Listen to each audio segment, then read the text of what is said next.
thanks for having me. This is cool. I didn't even know there was a giant Superman statue, nor did I know there was a Metropolis, Illinois. It comes as a shock to a few people, right? We first learned about it in 1996, didn't come to the celebration until 2008, so I'm a little slow, but it's okay. So this is going to be nice and informal, I think. Great. I think I have, like, one real question. When Lois walks in, burdened with glorious purpose, and hands in a resignation letter that says, I quit. Have you in your life had that awesome moment where you finally just to say, I'm out of here? You ever had a job like that? No, but I have had that experience with men. Oh!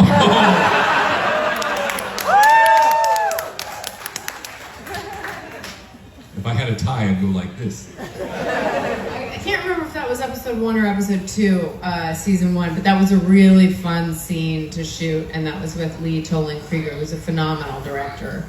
And I just loved the elevator doors opening. She's got that green coat on that she always wears, and it's kind of flying behind her. It felt like a little bit of a cape. But no, I don't think I've ever quit a job. Yeah, they just kind of have ended. You know, as an actor, they end. They don't go on forever, unfortunately. Never quit a job. So at the end of the year, you get like 200 W-2s because you just never turned in your notice, things like that. Well, then let's go back to those jobs. Was acting the one and only for you? No, I started acting in my mid-20s. I was kind of into more academia, and I went to Harvard.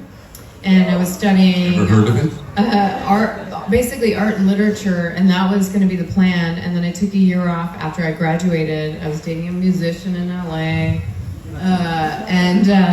and then I was going to go get my MFA. And then basically a friend, so I was 22, 23 at this point, a friend was saying, do you want to go to an acting class with me? I'm kind of nervous about going alone. And I was like, sure, why not? And I kind of fell in love. So I had never acted in high school or college or anything like that. So I felt like a dinosaur when I started out, because so many people who are actors usually kind of know from a very young age, or in high school, they're doing the high school plays and stuff. And if I did do a high school play, you know what, that's not true. I did The Music Man, and I was a boy in it. And I did it so that I could get into a good school. I was like, all right, I'll do this to put on my application. So I did do a play in high school, and I just remember I was one of the male dancers. Yeah. Okay. So if you sort of, I don't know if you describe that more as falling into it naturally or not, that you didn't formalize training, or did you just... Yes, so the class that I went to with a friend was theater, really. It was, Clifford Odets and Tennessee Williams, and not something that would necessarily translate so well to the screen, because theater acting is so different from TV and film. But I studied for about a year and a half, and then it just was this very serendipitous thing. I met this guy named Marshall Herskovitz, and he created Once and Again, 30-something, My So-Called Life. He and his partner Ed Zwick, they produced Traffic and Shakespeare in Love. So these are big, super Hollywood producers. I met him at jury duty when I was like 24, and he just said he was a writer, and he did not say who he was, or that he was one of the most successful writers in Hollywood. And I was at the time doing this little writer-actor group, and I thought I'd throw him a bone. Meanwhile, I don't even know if I had my SAG card. So I'm like, do you want to come to this writer-actor group? I was thinking maybe he'll learn something, That's very generous of you. No, I really had no clue. And he actually showed up, and it wasn't until then that all the writers who were in the group, he showed up, and as soon as he left early, of course, they're like, do you know who that is? I'm like, yeah, it's Marshall. I met him at jury duty. And they're like, no, you idiot. He's one of the biggest screenwriters in Hollywood. And I'm like, oh my gosh. So anyway, I was doing this little tiny play, actually the only play I've done professionally, and it was called Quarter Life.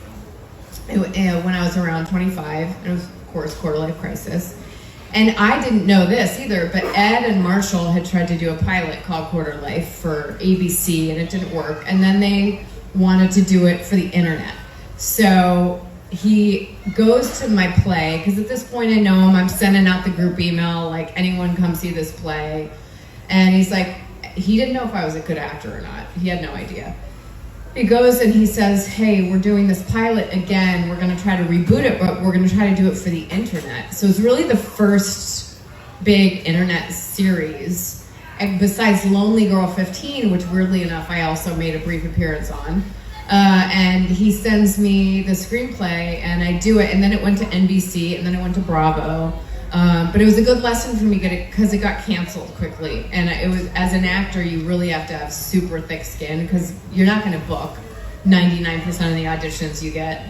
And when it did get canceled, I kind of had to have the realization, all right, this is not about me. There's other stuff at play. And it was, because the head of NBC was quitting and, you know, it was all these weird, you know, bureaucracy stuff.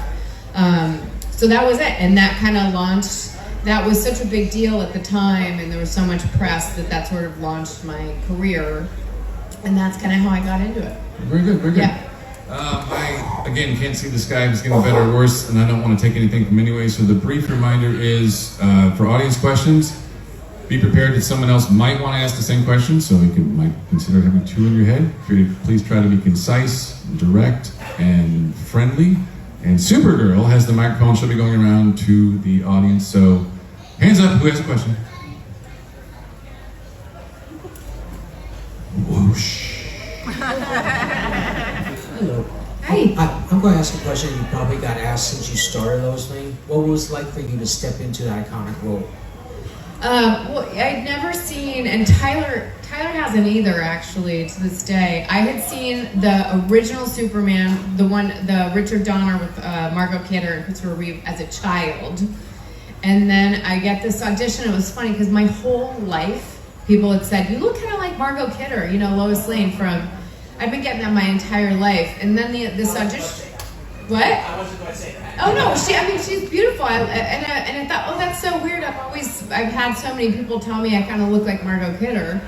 And I decided not to ever watch anyone else's performance because when I went in, I booked it, and it was this audition, and it was a cut scene from, I want to say, Superman 2, and I didn't watch it or anything, and I just thought, you know, it's either going to be what I'm bringing to the room or it's going to be someone else. And when I did it, everyone started clapping.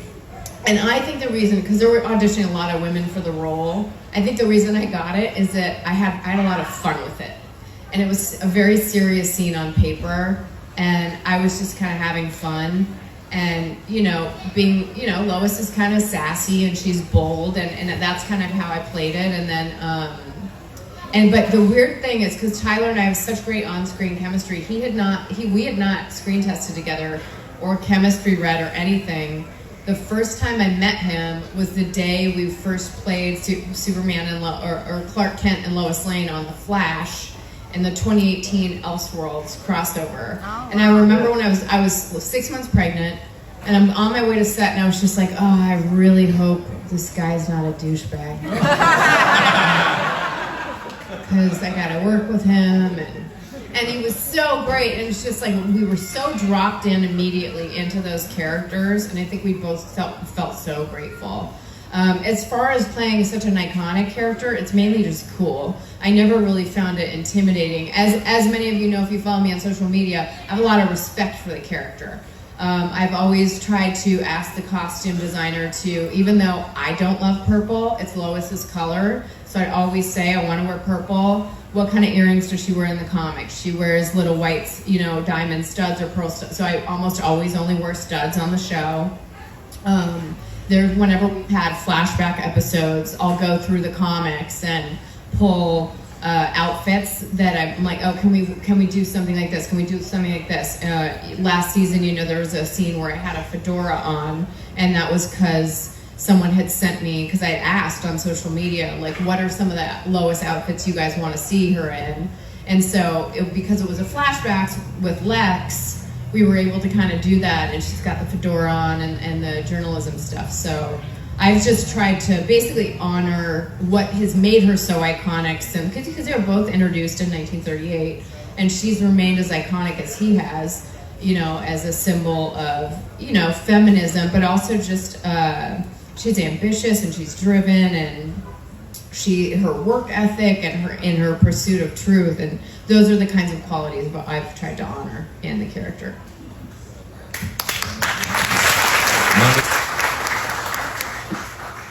Do you have any fun stories from working with Hugh Laurie on House? Oh, well, it's so funny. Yeah, somebody else just brought up the House episode I did. I was young. I must have been in my late 20s. But it was the only... my friend Peter Blake produced it. He might have even written that episode, but he said it's the only time he's ever broken character. And he goes, try this. So basically on House, it's like the Christmas episode, and the idea is I'm some young fiance, and I've clearly been cheating on my spouse, and I pretend like I have no idea that I'm pregnant, and so then one of my lines was like, well, how did I get pregnant? By sitting on a toilet seat, because I don't want to admit it. And at some point, he's asking me a question like, how dumb is this girl in the scene? And somebody had given me the direction to see if I could get Hugh Laurie to break, and I just stared at him like he asked like this.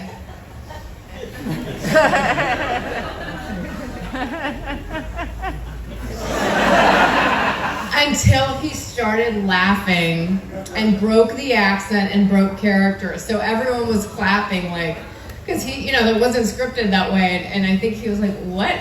But he was absolutely lovely to work with. And that was just a really fun episode. Yeah.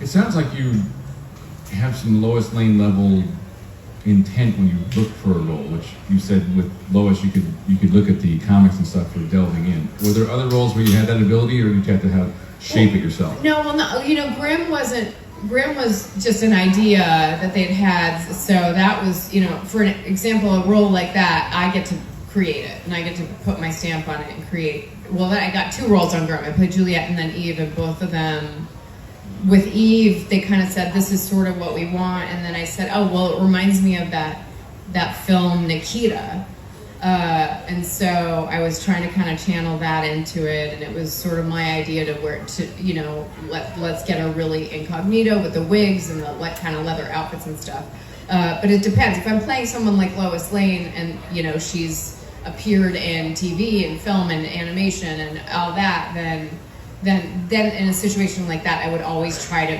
be, and also just as a thank you to the fans, you guys are all here for a reason. I love playing this role, loved. It's over now, but we have 1 season left. It premieres in the fall, but yeah, it depends if I'm playing someone who actually kind of existed, and to me, Lois existed. Yeah. And you also, from your description, sound like you're trying to honor the character, but not copy any of the other actresses that have done it. No, I pointedly didn't do that, and Tyler didn't either. We just both kind of figured there's a reason we booked these roles, whatever we're bringing, and now that it's over, I probably would be, want to finish some of the Donner films and watch some of the other ones. But while we were shooting, we didn't want to do that. Hi, Betsy. Hi. What was it like working with Tom Welling in Kent Farm, and what was it like seeing Brandon and Tyler duke it out in Crisis? I don't think I was there when Brandon and Tyler duked it out in Crisis. Was I? I was. That was, that was a crazy scene. That was crazy, but Tom Welling is enormous. Like, he's just huge. And I worked with him briefly, really nice guy, but I didn't have a ton of stuff with him. He's just bigger than, listen, it's Hollywood. Almost everyone lies about their height on IMDb. If an actor, and if it says they're 6 feet tall, they're not. They're 5'10". And then if it's an actress who's tall, because I have a couple tall actresses friends who are 5'10", and it'll say 5'8". So everyone's trying to be in this like happy medium, but he's a huge dude. And And then the crossovers were really fun to shoot just because, especially in Crisis, because Tyler and I did all 5 of those. You're basically just with all the leads from all the series. So it was, Grant and Melissa and Ruby and Brandon and I had that scene. And I was just saying to Brandon, I'm like, we should offer photos together too, because was it Crisis or Ellsworth? It must have been Crisis where we have the scene together. And it's Lois and Brandon, and he's got the kind of black in the seal. And but he was really sweet, and I think he looks an awful lot like Christopher Reeve, to be honest. It was chaos, because what they would do is, like, every character, if you had a scene with 7 of the leads on the shows, it's like everybody has to have at least one line. But they were fun. And then, what happened with us is that we started during COVID. And so I think both that and then kind of our creator, Todd Helbing, sort of wanted us to be a little separate from the other universes. And so we ended up, Superman and Lois never did a crossover with any of the other shows. I think it was briefly talked about doing it with Batwoman, and then with COVID, it was just, things were so locked down. We weren't even supposed to hang out with each other. We would do little pods. Like, Tyler and I hung out a lot because we were obviously shooting together a lot. But, there was an episode where I was shooting a lot with Lole Parks, who plays John Henry Irons. Then, that week or two, I'd say, well, you and I are acting together, so we can hang out this week. But shooting during COVID was difficult, for a lot of reasons. First of all, thank you for coming here. I know everybody here appreciates it. Yeah, thanks for having me. And wrote this down so I don't screw it up. Now that Superman and Lois has ended, what have you learned most about yourself from the whole experience? I would say just the level of professionalism and leadership you have to bring when you are a title character on a show is really important. Because I've heard of a lot of TV shows where, number 1, number 2 on the cast sheet are difficult, and then it really trickles down, and it makes it a tough experience for everyone on the show and the crew. And Tyler and I got lucky because he and I both worked the same way, which is, I don't know how much you guys know about TV, but we have stand-ins while they're lighting a scene, and they're called second team, and then the actors are called first team. And a lot of the time once the scene is lit, they say, okay, we're ready for first team. And you will see a lot of actors just like tweeting or on Instagram or whatever, and they'll just kind of mosey over to set whenever they want. And Tyler and I were so fast getting to our marks that we were too fast, and they'd still be lighting. And they're like, well, wait, get out of here. And we're like, oh, you guys call first team. And they're like, we didn't expect you guys to just come right away. So we finally said, listen, we're not those kinds of actors. When you call first team, have the set be ready, because my job too, especially as a mom, especially as a lead character on a show, works so much, was to get everyone out of there on time, if not early, so they could see their families and loved ones. Because I'd go days without seeing my daughter. I'm not complaining. I'm, obviously grateful for the role, but I'd get home and she'd be asleep, and then she'd be gone and at school by the time I woke up. So I really felt like I was always trying to keep things moving. And so that was probably the biggest thing I learned, because on Grimm, and I also learned a lot from David Gentoli, who was the lead on Grimm, who's my husband, because he really had that level of professionalism on Grimm, and he's always, first of all, I'm not early to work, but I'm never late. He goes to work early. And I'm like, why? I don't get it. But he just wants to make sure that he's exactly where he needs to be when they need him. And to this day, because he did a TV show called A Million Little Things, and he'd always make sure he was 15 minutes early if they needed him to shave that day or whatever. And so I would say that's professionally anyway, that was one of the big takeaways. I'd like to say that you did a wonderful job, you and Tyler, of a sick wife and a husband trying to deal with it. Thank you. Yeah, thank you, I appreciate that. I was at a Comic-Con in Wales when the Brent Fletcher and Todd Helbing, the showrunners, called and pitched me the cancer storyline, and I was scared at first because I thought, this is a superhero show and that's pretty serious.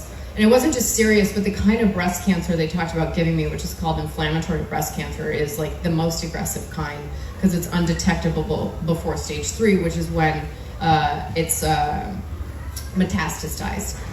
And so it's really aggressive and really deadly. And, I said, okay, we gotta think about it. And then I said, I called him back and I said, listen, I know it's a CW show and there's a lot of pretty people on the CW, but I want to shave my head. If we're doing this, I want to shave my head. I want to go for it. I do not want to do this pretty blah, blah, blah. And they said, they're never going to let you do that. And I said, all right, well, I want to really depict weakening that would happen and everything. And so with the hair anyway, what we decided to do was throw in a ton of extensions at the beginning of season 3. And as Lois started chemo, start pulling the extensions out. And then, like barely washing my hair and a lot of the hats. And I don't think it was explained well enough in my opinion, but she wears a cold cap. So the reason Lois didn't lose all of her hair is that it's a sort of newer technology, but you can do a cold cap on your head to minimize hair loss if you're doing chemotherapy. So you'll see that in some of the scenes. But I talked to many breast cancer survivors. I probably did talk to too many, because then I was calling the showrunners every other day being like, well, it's not really like that, according to, Tiffany from Washington, who I talked to. But that was really crucial, and I learned so much about it. But just, speaking of Tiffany from Washington, she was diagnosed when she was 30. She had 3 kids. She was breastfeeding her 5-month-old. And she basically just squeezed her boob to see if it was going to be a big milk day for her baby, and she felt a bump. And she had breast cancer, and she would be driving from, I think, Bellingham to Seattle and back. And she, at some point, was so weak, she was crawling up the stairs to put her kids to bed. And that's kind of what I wanted to do. And they were like, yeah, but you're still Lois Lane. And so we kind of had to find a happy medium where you could tell that Lois was weakened and couldn't do as much as normally, but also where she's got that fighting spirit. And but yeah, I appreciate that. With that level of commitment for research, bring it. That level of commitment for research and reaching out, did you then receive responses from people who are going through this? I mean, even today, just in the first autograph signing session, it's amazing how worried we all kind of were about doing the storyline, and then how much it really touched people. Probably everyone in this room either has been affected by it themselves, knows somebody does, has a friend of a friend who has. My grandfather died of cancer, and it is so prevalent. And one of the things that I was just telling someone in the line is that they're discovering that women are getting diagnosed with breast cancer younger and younger, and it used to always be that you get a mammogram when you're 40, and now I think they're going to start advising starting to get mammograms at 35 because of say I spoke to 11 women, breast cancer survivors. 3 of them were diagnosed under 30 with breast cancer and just happened to kind of find a lump, and that's a lot. That's a quarter of the women I spoke to, and that's pretty young. And so I'm glad that they're going to change the advisory on that. And thank you so much for coming. And my question is, I was a huge Lois and Clark fan. I waited like 25 years for them to bring out a new season of Superman. And you did a phenomenal job as Lois and Clark. Do you think that by doing this role, like a lot of the comic actors, they kind of engulf that kind of person, and they kind of keep that person within them, like, for the rest of their lives, they come to things in the future. Do you think by playing Lois that you've kind of engulfed that character in yourself and will continue to kind of carry her with you, lifetime, throughout your life? Yeah, that's a really interesting question. I'm sure, some of the determination, absolutely. But I also was a little bit like that, before this, as just far as being a pretty determined and, assertive person. But I think you always, I'll always be, I'm also always going to be bummed that I didn't get to play her for longer, because I had so much fun playing this character, and it is such an iconic role. But I would say, the determination that she had, and I'll carry forward with me for sure. And also just the kind of mom she was. I've always been like I said, I was pregnant with my daughter when I first started playing this role on Elseworlds. I was 5.5 or 6 months pregnant, and so she only ever seen me as a working mom, and that can be really tough. And it's been actually I started shooting a movie right after Superman and Lois wrapped, but it's kind of nice being a stay-at-home mom with her right now, because I feel like I haven't seen, I missed so much of her childhood growing up, because of COVID too. She couldn't visit me at work for a year, for the first 3 seasons. So it really wasn't until season 4 that she was ever even allowed on set, because they were so paranoid about it. So it was a sacrifice. And I know Lois Lane's made a lot of sacrifices, and you see that on the show, like them, leaving and, tracking down some story or, some arch enemy, and the boys are feeling a little bit abandoned and trying to find that fine balance between, working and also being a parent. I asked Tyler last year, this is sort of a play off of that, if he ever had trouble letting go of a role, and I believe his answer was akin to an acting coach, teacher that told him to imagine a 1-inch board. Once you step off the board, the role is gone. You're back. You can drive home yourself. Did you ever have separation anxiety or anything? Well, weirdly enough, I was thinking, everybody's like, "Oh, how are you feeling?" As we were wrapping up the show, and I'm not kidding. We wrapped I think April 24th, and I started a movie April 29th with Rob Riggle, and so I was just saying, I cannot think about. I got to do the absolute best I can in the series finale. And then the second I wrap that, I need to start working on this film. I'm starting in a couple days. And so, it's going to hit me eventually. It just hasn't hit me because I just wrapped that movie about a week and a half ago. So at some point it's going to hit me. But, we are actors. And the reality is when the job is done, you do another job as pretending to be someone else. Maybe some happy sad or something like that. Hi. So speaking of the final season, is there any kind of hints you can give about what's coming up? I'm the worst at this too. I've had to learn the hard way. Like if Tyler were here, he'd take the mic away from me right now. Okay. So everybody was sad that so much of the cast got not cut. Yeah. Everybody's in the final season, but to a lesser extent. And I think the way they wrote it actually is lovely. And at least one of the series regulars that was dropped is in every single of the 10 episodes. So it doesn't feel like, all of a sudden it's just the 4 Kent family. Everyone makes appearances. They did a really beautiful job. It is, you guys are not going to believe the first episode. It's bananas.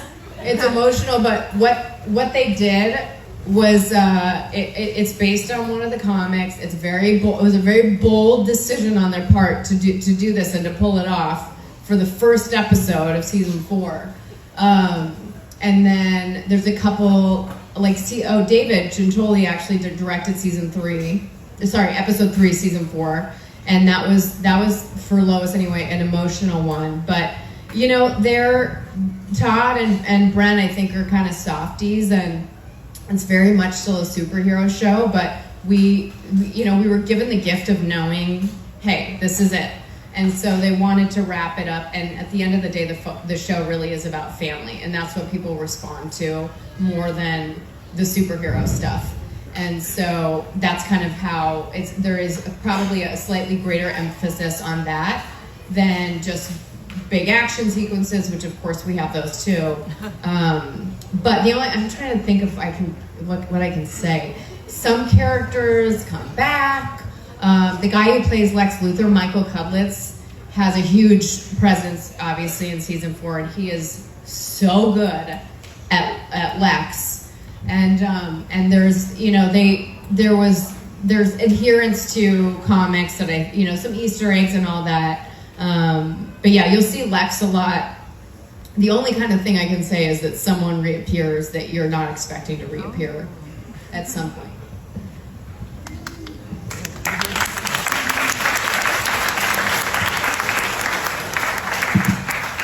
thank you for your role. It was amazing. I think it's better on the show. It's the best. But my question is something like that. Is how do you feel, or you and the cast, when all those changes in DC and Warner, when James Gunn take the leadership? How do you feel to say, oh my God, they were going to cancel the show, but in the end, he say that no, the show is so amazing that they deserve to finish because it was so amazing. How do you feel when you say, oh, actually we're a really good show and we have the opportunity to close this show so good. You have the opportunity to finish it. How do you feel that? Well, first of all, I want to say, because I know this is a contentious question that comes up just because we did sort of end early. I've met James Gunn. I adore him. I think he's really smart. I think he's a wonderful visionary, and I'm looking forward to seeing his Superman movie. And I'm looking forward to seeing Rachel Brosnahan, who's going to be the next Lois Lane, because the reality is, like, we're all part of another one, and there's going to be another Lois after her. And I've always paid a lot of respect to all of the Loises before me, and will continue to. There was some fear when they, but it wasn't just DC Comics. Warner Brothers kind of had an upheaval, and so had the CW going to Nexstar and stuff. So it's funny because Tyler was here last year, and a lot of people were saying he was so nervous because last year this time he didn't know if we were getting renewed or not, and we couldn't believe that we didn't know that late. I know my husband and I were still in Vancouver just because our daughter was in preschool, and I'm like, I can't believe they're telling us this late. Are we getting renewed or not? And it started to feel like that might be it, which was a bummer because you all saw the end of season 3 with the Doomsday, and then it just goes to black. And I was just thinking, my God, if that's the end of this series, that's so annoying. More annoying than the Sopranos ending or the Lost ending. It's just this, and then we go to black. And then I got a call from one of the producers at Berlanti, and she said, listen, everybody loves the show. It's going to be smaller season. It's only 10 episodes, but we want to make sure you guys can go out. And like I said, I do really adore James Gunn. I also sort of know Peter Safran, and I think they have a vision for DC, and I trust them. And I spoke to Jim Lee recently, who's like one of the nicest guys ever. About just, wanting to, I'm like, what else is there? I loved doing stuff for DC Comics, and it was exciting being able to finish the show. When Tyler was here, he looked like Santa Claus by the time. Did you guys see photos of him last year? His beard was white. Oh yeah. He said it was, giving his sports background, he said that was his rally beard because they hadn't been picked up yet, and I think it was just a matter of days afterwards. Yeah, no, they made him shave it off. He tried to talk the showrunners into it, and they're like, dude, it's a direct pickup of the end of season 3. No, you cannot have your Santa Claus beard. One line. I have had a day. Yeah.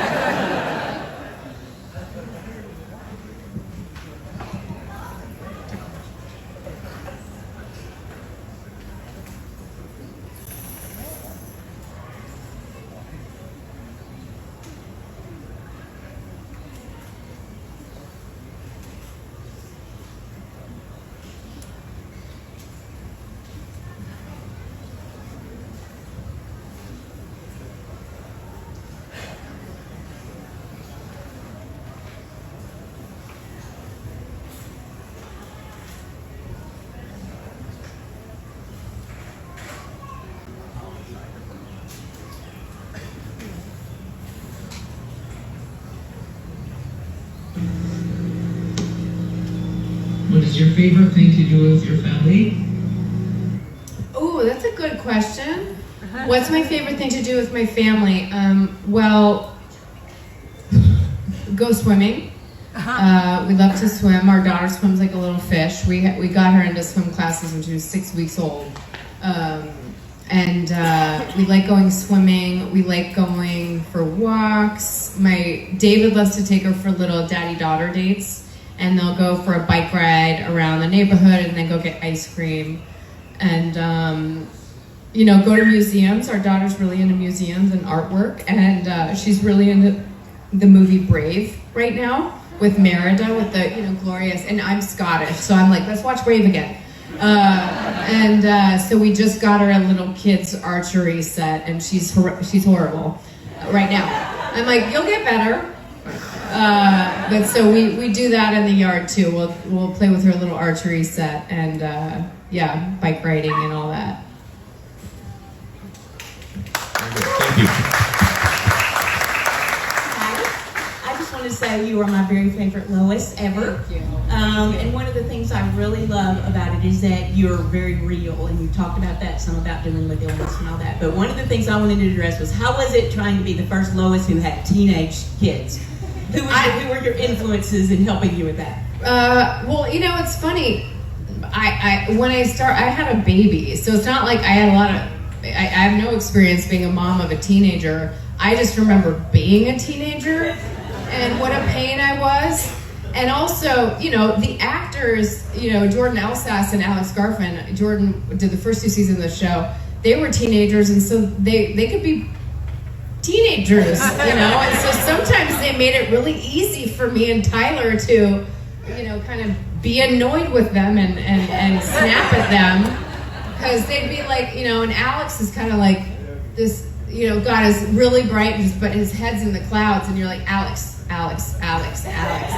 we're rolling.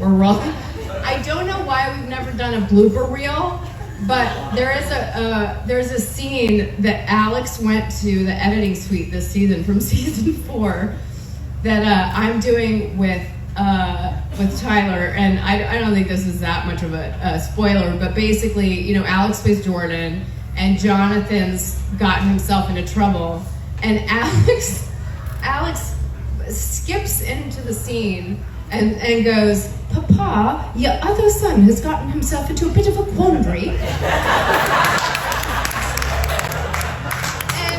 And so part of why he was confused is that I was in my warming coat because it was really cold, but I was off camera.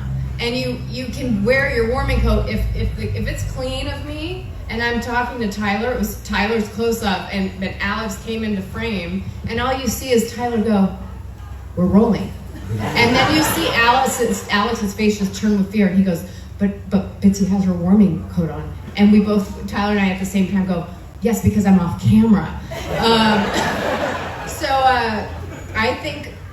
I think it was a huge blessing being able to play Lois as a mom, because the amount of depth and vulnerability you get to play when there are children involved is way different. When your kids' lives are at stake, it's just different. And so I felt really grateful because I felt like I got to play a more vulnerable, and also on the contrary side, a stronger Lois, who was like, nothing is going to happen to my children, no matter how big of a pain in the butt they're being, We go until 1 p.m., right? We have about 15 minutes. Is that right? Yeah. All right, please proceed. What was your favorite project that you've done? My favorite project I've done? Yeah. For TV, I would say this one, Superman and Lois, just because I love this character so much. I loved filming in Vancouver. It's a great city to raise kids in. And then for movies, probably being a part of The Artist, which was that Academy Award-winning black and white silent film. And I had a smaller role in it, but it was a really neat film to do. And he had a gramophone on set and would be playing music loudly because nobody ever had to be mic'd. It was a silent film, and that was a really, really fun experience. And what was the wardrobe I was wearing in that movie was so old, it was like falling apart. The costume designer, who I believe also won an Academy Award. I mean, it was just won so many Academy Awards. We were in really old, they pulled all these old costumes from MGM that were, falling apart and everything. But that was probably my favorite movie I've done. I just did a movie with Rob Riggle that's going to get wide release. They called it a drama. To me, it's a little bit more of a dramedy. But I don't know when it's getting released, but that was really fun. And Rob Riggle is a wonderful guy. I don't know if you guys have ever heard of The Big Slick. I was in Kansas City, Missouri last weekend. It's a charity for the Children's Mercy Hospital in Kansas City, and they Paul Rudd and Rob Riggle and Jason Sudeikis and now Heidi Gardner and Eric Stonestreet have now raised over the last 15 years $25 million for the Children's Hospital. So that movie was fun too, but it was an indie, so it was really wild going because Superman and Lois was such a huge show with a big, giant crew. So it's a little weird going from just an enormous crew to probably 40, 50 people on the crew. But independents are very fun too because you're bonding and it's kind of like, all right, no one's making money on this, so we're all in it together. Do you need me to carry a thing of water? Sure, let's go. It's a good question. I wanted to say just how much I really enjoyed the way that Superman and Lois was a whole different take on Superman. It was a take that you always wondered about. Because what would ever happen if Superman and Lois ever had kids? That's been explained or been talked about in the other iterations, and the one with Dean King, I mean, they decided he couldn't have kids. So the fact that this one did, I think it was really awesome. But the main thing I wanted to say that, but the question I really wanted to have, everybody that's pretty much been in every one of these other iterations of Superman has been in something else. Are you open to doing something else for Superman? Oh yeah, of course. I would love to, and I had a great time at being a part of DC Comics. That's why I called Jim and I was like, hey, what else can we do? First of all, thank you for your service. What Army, Navy, what? Air Force. So thank you for your service. Speaking of the Air Force, so not everyone knows this. My legal name's Elizabeth, which was my grandma, Betty's legal name. My nickname's Bitsy, but my grandfather, Walter Scott Tulloch, was a bomber pilot in World War II, the Korean War, the Cold War, and Vietnam. And his childhood nickname was Bitsy, and he kept it as his call sign, like Maverick or Goose. And when I was born, people just started calling me Bitsy too, so we were both Bitsy, but he was in the Air Force his entire career. I think just having like I said before, having the element of family. When Tyler and I were first pitched the show, we both were kind of saying, well, is it going to be like all the other ones, or is it going to be different? And they said, no, we want it to be sort of like Friday Night Lights and like This Is Us, with an element of the superhero, but really this is a family show, and think of it that way, and I think that's what they accomplished. Yeah, and probably a wise choice to have the boys a little older. I mean, it would have been you and Tyler doing all the heavy lifting. Because I get it. Teenagers can do younger kids. There would have, one of the Lang kids, she's darling, but she sort of disappears a lot from the episodes because there's just not as much for younger kids to do on screen. And, having two young teenagers who just are making all kinds of wrong decisions and having one of them with powers and one without, I thought was a great idea. So I think it had to be teenagers for us to be able to pull that off. Well explored, yes. Question? Yes. I have a quick question for you. Superman and Lois are such iconic characters, and back in the day, actors were worried about getting typecast. Now, obviously, that doesn't seem to happen anymore. And I'm just curious why you think that is. Like, how were you able to book a movie immediately after this was over? And back in the day, George Reeves and Noel Neal, to a certain extent, they were kind of trapped. I don't know. That might happen to me because in TV, who knows? I hope it doesn't. I certainly hope it doesn't. But it is always a little scary when you've played, especially a title lead, and then everyone's like, oh, but they're that. But honestly, I remember David being concerned after Grimm, and then he got a show right away, and he was doing a million little things. And I think if you're a good actor, you're going to keep working. But it's something that I've thought about before. I'm like, I wonder if people are just going to be like, no, because she was Lois Lane, and it's going to be hard to see her as anything else. So we'll see. But the movie was an offer, and it was one of the producers has been trying to work with me for a long time, and I think for him it was a boon because he was like, well, hopefully her Superman and Lois and Grimm fans will go to the theaters and watch her in the movie. So hopefully that's how people kind of look at it instead.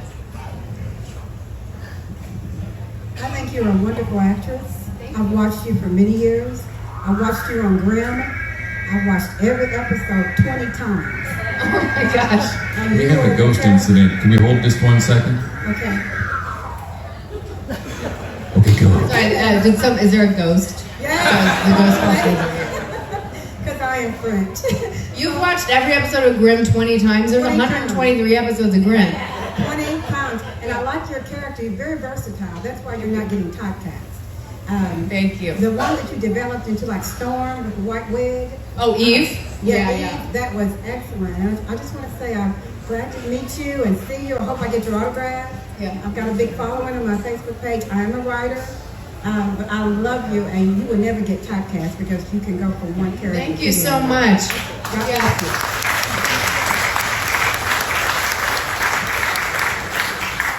7 minutes-ish. And there comes nature. Was it raining? Yeah, a little bit. Sounds like Sun's out a little bit. it. Sky's applauding the top of the tent. Got Maybe it? that's why the Ghostbusters came. All right. Let people into the car. Hey, Elizabeth. And I apologize if you may have covered a little bit of the question I got here. I got caught up a little bit. But first of all, I just want to say that regarding the cancer storyline last season, very well done. Thank you for that. But, for me personally, earlier this year, my dad actually passed away with melanoma. And so getting to see that season play out like it did last year, even though it's different circumstances, it helped. A lot of things in my life, we're able to be there for kind of framework to process everything that's going on. But part of it was being able to reflect back on that season and just see different characters reacting like it. So, thank you. Well, I'm sorry for your loss. Thank you. And so part of the question off of that was, with season 4 coming up, do you get to refer back to that storyline? To the cancer storyline? Yeah. I don't think this is a spoiler, but Okay. yes, she's recovering. But yes, you will see some of the cancer stuff in season 4. Much less of an emphasis because I felt like season 3 was really about that, Right. and season 4 isn't. But there is still, you'll still see it talked about and addressed. But it's really more at this point that Lois is recovering more. Yeah, you're welcome. One of those, a sense of closure to a plot kind of thing, or just addressed as something. Yeah, well, I didn't want it. And I said this to them. It's funny when my husband. I don't know if anyone's seen A Million Little Things. His character ends up in a wheelchair, and they were gonna originally have him walk again, and David was like, no, because that's not really real life. He got the way he ended up paralyzed. He's like most people would stay, and so I remember him saying, if we're gonna do this storyline, which I'm down to do, but this is not gonna be some miraculous some episode where he just gets up and starts walking, and he was really insistent about it, and I respected that a lot. And I remember saying in season 4, I'm like, we can't just ignore this because we did not wrap this up in season 3. So even if there's less of an emphasis on it, I'm like, we still have to address it sometimes because this is real life and it doesn't just disappear magically. And so and I wanted to make sure we were as honest as we could be about that storyline. It sounds like the kind of thing that doesn't matter just now. People that discover the show later will appreciate that you didn't just leave it hanging. I hope so, yeah. Other questions? Bless you. Super sneeze. Thank you. We'll probably have time for one more. I know we talked about the cancer story, but what was it like doing the cult story in season 2 with Lucy being in a cult? I wish I had more time actually to kind of flesh that one out with Jenna Dewan. That was Raya was fantastic. She was the cult leader. That was it was a fun season just because I had so much fun working with Jenna. She's just like literal sunshine. Always dancing on set. She's a dancer. But that was That was a fun one too. Again, it's family, and I got to work more with Dylan Walsh because Jenna Dewan was playing Lucy Lane, my younger sister, and I love working with Dylan Walsh. He's such a talent. So that was a kind of fun one. And then season 3, for me anyway, was a lot heavier because I really had to sort of stay in the cancer stuff, like we've addressed a bunch. Going back to the crossover, in my opinion, the crossover was the best that was ever done. I enjoyed it. I watched it twice. My question is, why didn't John Cryer reprise his role as Lex Luthor? I think because, and I never know how to answer this correctly, but we were not a part of their universe, I think was what sort of was decided. We were kind of on a different Earth, I guess, something like that. Then I got confused because I'm forgetting the actor's name. David Ramsey had a brief appearance in one of the episodes, and he was playing the character from the other one. But our show just was sort of different tonally. Also, we shot differently. We shot wide format, and I think also because we started during COVID, at some point the decision was made.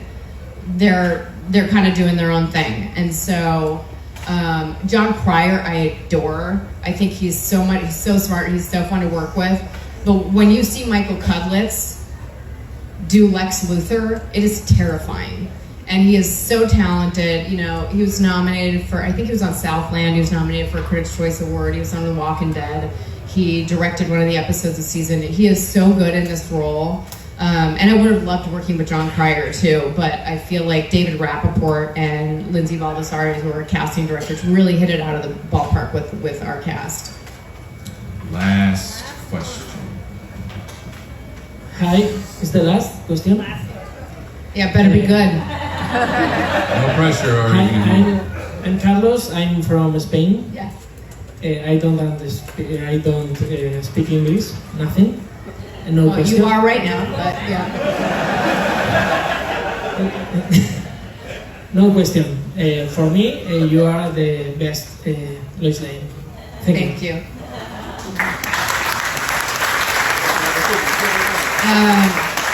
So, Carlos, yo nací cuando mi familia y yo vivíamos en Barcelona y después mudamos a Uruguay, Argentina por 8 años.